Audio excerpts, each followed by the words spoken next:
عمران خان صاحب نے آج کے دن ایک پیغام دیا ہے، پہلے وہ پیغام آپ کے ساتھ شیئر کرتے ہیں جی۔ انہوں نے کہا کہ میں تحریک انصاف کے تمام ورکرز، سپورٹرز اور ووٹرز کو 29ویں یوم تاسیس کی مبارکباد پیش کرتا ہوں۔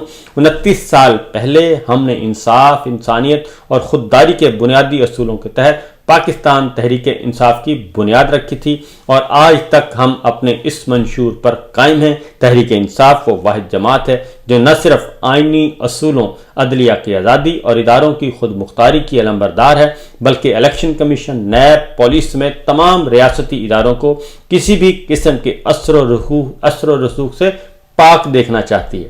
ہم یہ یقین رکھتے ہیں کہ ملک میں تمام ریاستی ستونوں کو اپنی آئینی حدود میں رہ کر کام کرنا چاہیے۔ آج تحریک انصاف پاکستان کی تاریخ سب سے بڑی اور سب سے زیادہ مقبول جماعت ہے اور 8 فروری 2024 کو پاکستانی عوام نے ہمارے خلاف ہونے والی بدترین فسطائیت، سیاسی قید و بند اور الیکشن مہم پر مکمل پابندی کے باوجود ہمیں 2/3 سے زیادہ اکثریت سے کامیاب کر کے ثابت کر دیا کہ اصل طاقت عوام ہے اور عمران خان اور تحریک انصاف کے ساتھ کھڑے ہیں۔ یہ ارکان پارلیمان نے جو واقعی اور جو احتجاج کیا اس کے ذرا کچھ مناظر اور کچھ گفتگو میں آپ کو سنواتا ہوں تاکہ آپ کو اندازہ ہو سکے۔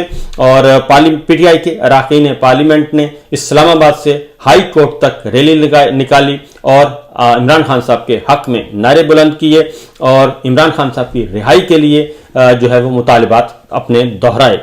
کیا فرماتے ہیں ذرا سنیے، آپ کو میں سنوا دیتا ہوں۔